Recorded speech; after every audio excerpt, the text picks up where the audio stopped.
দর্শক, গত কয়েক বছর ধরে ভারতের দিকে তাকালেই একটি জিনিস বারবার চোখের সামনে ভেসে ওঠে, আর তা হলো প্রশাসনের বিশাল সব হলুদ বুলডোজার আর শত শত বছরের পুরনো ঐতিহাসিক মসজিদ ধুলোয় মিশে যাওয়ার দৃশ্য। বাবরি মসজিদ থেকে শুরু করে জ্ঞানবাপী, মাথুরা ঈদগাহ কিংবা দিল্লির ৬০০ বছরের পুরনো আখন্দজি মসজিদ, রাষ্ট্রীয় মদদে ইসলামী ঐতিহ্য মুছে ফেলার এক অঘোষিত মহোৎসব চলছে সেখানে। কিন্তু কথায় আছে না, every action has the opposite reaction. এবার কি তবে এই রিয়াকশন বা প্রতিক্রিয়ায় শুরু হয়ে গেল? ভারতের মসজিদ ভাঙার প্রতিশোধ কি এবার সত্যি সত্যি নিতে শুরু করলো পাকিস্তান? কারণ রাতের অন্ধকারে প্রতিবেশী দেশটিতে ঠিক এমন একটি ঐতিহাসিক উপাসনালয় গুড়িয়ে দেওয়া হয়েছে, যার খবর শুনে রীতিমতো কেঁপে উঠেছে দিল্লির সাউথ ব্লক। ঘটনাটি সামনে আসার পর থেকেই সোশ্যাল মিডিয়া থেকে শুরু করে আন্তর্জাতিক রাজনীতিতে রীতিমতো ঝড় বইছে। নেটিজেনদের অনেকেই বলতে শুরু করেছেন, ভারত যেভাবে বুলডোজার জাস্টিসের নামে একের পর এক মসজিদ ভাঙছে, পাকিস্তানও এবার ঠিক তাদের ভাষাতেই তাদের জবাব দিতে শুরু করেছে। খবরটি কানে আসা মাত্রই চরম ক্ষোভে ফেটে পড়ে ভারতের মোদীর সরকার।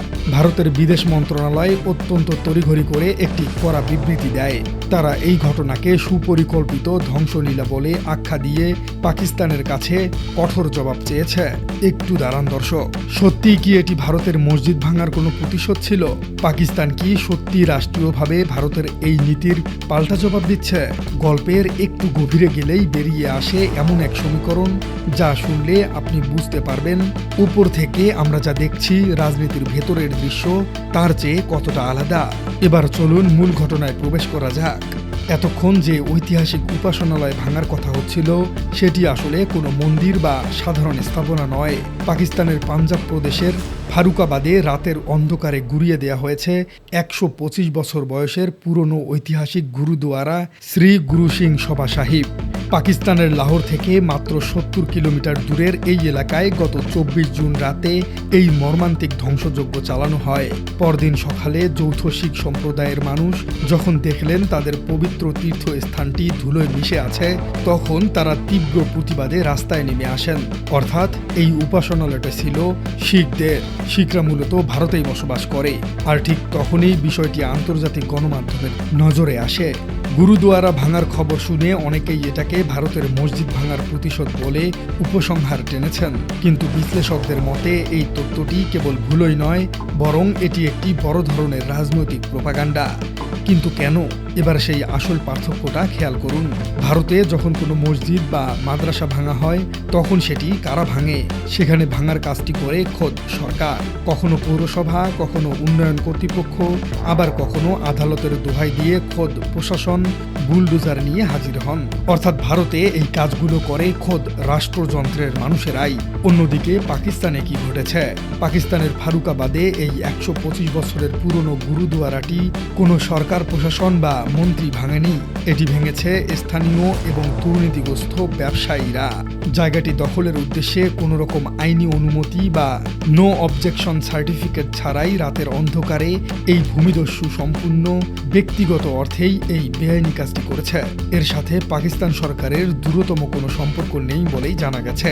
বরং ইতিহাস ঘাটলে দেখা যায় পাকিস্তান সরকার গত কয়েক বছরে কর্তারপুর করিডোর তৈরি করে শিখ তীর্থনার্থীদের জন্য অভাবনীয় সব সুযোগ সুবিধা নিশ্চিত করে দিয়েছে।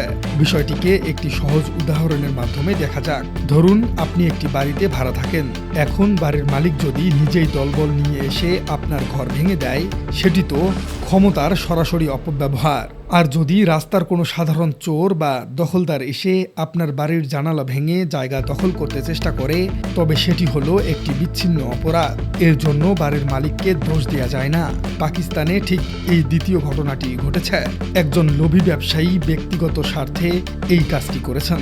পাকিস্তান সরকার এখানে আক্রমণকারী নয়, তাই একে ভারতের মসজিদ ভাঙার প্রতিশোধ বলাটা একটি কনফিউজিং বিষয়। ভারত এই গুরুদুয়ারা ভাঙার ঘটনাকে একটি মোক্ষম কূটনৈতিক অস্ত্র হিসেবে ব্যবহার করতে চেয়েছিল।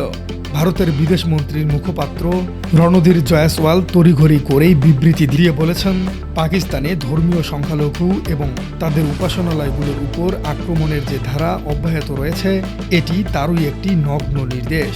অর্থাৎ ভারত বিশ্বকে বোঝাতে চাইছে, দেখো পাকিস্তানও সংখ্যালঘুদের উপর অত্যাচার করছে। কিন্তু এখানেই ঘটে গেল সবচেয়ে বড় টুইস্ট। ভারত হয়তো ভেবেছিল পাকিস্তান চুপ থাকবে অথবা ঘটনাটি ধামাচাপা দেবার চেষ্টা করবে, কিন্তু পাকিস্তান সরকার এমন এক পদক্ষেপ নিল যা ভারতের সব অভিযোগকে এক মুহূর্তেই মিথ্যা প্রমাণ করে দিল। was demolished by unidentified persons. ঘটনাটি প্রকাশ্যে আসা মাত্রই পাকিস্তানের পাঞ্জাব প্রদেশের মুখ্যমন্ত্রী মরিয়ম নওরাজ সরাসরি হস্তক্ষেপ করেন। তিনি তাৎক্ষণিকভাবে ঘটনার পূর্ণাঙ্গ রিপোর্ট তলব করেন। শুধু তাই নয়, বুধবার পাকিস্তানের সংখ্যালঘু বিষয়ক মন্ত্রী রমেশ সিং অরোরা নিজে ফারুকাবাদের ঘটনাস্থল পরিদর্শনে যান। এবার ভারতের সাথে পাকিস্তানের পার্থক্যটা মিলিয়ে নিন। ভারতে কোনো মসজিদ ভাঙার পর কোনো মন্ত্রী কি সেখানে গিয়ে পুনর্নির্মাণের প্রতিশ্রুতি দিয়েছেন? উত্তর হলো না। কিন্তু পাকিস্তানের মন্ত্রী রমেশ সিং ঘটনাস্থলে দাঁড়িয়ে কড়া ভাষায় এই ঘটনার নিন্দা প্রকাশ করেন এবং ঐতিহাসিকভাবে ঘোষণা দেন, অবিলম্বে রাষ্ট্রীয় খরচে গুরুদুয়ারাটি আগের রূপে পুনরুদ্ধার করা হবে। তিনি স্পষ্ট জানিয়ে দেন, বর্তমান পাকিস্তান সরকার সংখ্যালঘু সম্প্রদায়ের অধিকার রক্ষার জন্য শতভাগ প্রতিশ্রুতিবদ্ধ। পাশাপাশি ওই জমির মালিকানা যাচাই করতে এবং দোষী ব্যবসায়ীর বিরুদ্ধে কঠোর আইনি ব্যবস্থা নিতে আওকাফ বিভাগকে কড়া নির্দেশ দেওয়া হয়েছে। তবে এই ঘটনার একটি অন্য দিকও আছে যা অনেকেই এড়িয়ে যাচ্ছেন। গুরুদুয়ারার আশেপাশের ব্যবসায়ীদের একাংশ এবং সেখানে বসবাসকারী মানুষজন এখন পুনর্বাসনের দাবি তুলছে। গত ৮০ বছর ধরে গুরুদুয়ারার এই জায়গাটি পরিত্যক্ত অবস্থায় পড়েছিল। ১৯৪৭ সালের দেশভাগের পর অনেক রিফিউজি বা উদ্বাস্তু পরিবার এখানে বসতি স্থাপন করে ছোটখাটো ব্যবসা গড়ে তুলেছিলেন। এখন পাকিস্তান সরকার যদি গুরুদুয়ারা পুনরুদ্ধারের কাজ শুরু করে, তবে এই মানুষগুলোর বাড়িঘর ও জীবিকা চরম সংকটে পড়বে।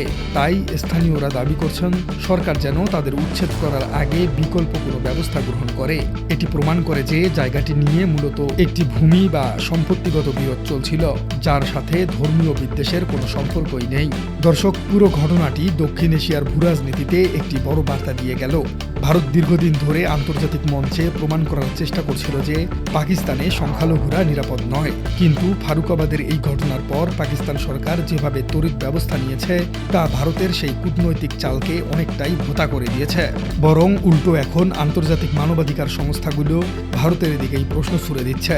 তারা বলছে, পাকিস্তান যদি একজন ব্যক্তির গুরুদুয়ারা ভাঙার অপরাধে রাষ্ট্রীয় খরচে সেটি পুনর্নির্মাণের ঘোষণা দিতে পারে, তবে ভারত কেন রাষ্ট্রীয়ভাবে ভাঙা মসজিদগুলোর দায় নেবে না?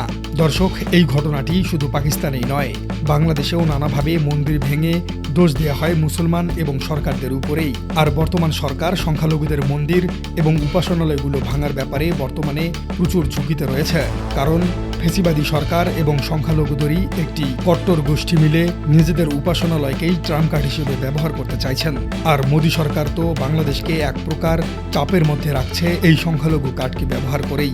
অর্থাৎ বাংলাদেশ নিজেও এখন পাকিস্তানের মতো এই পরিস্থিতিতে পড়তে পারে। ভাঙবে একজন, কিন্তু দোষ হবে সরকারের।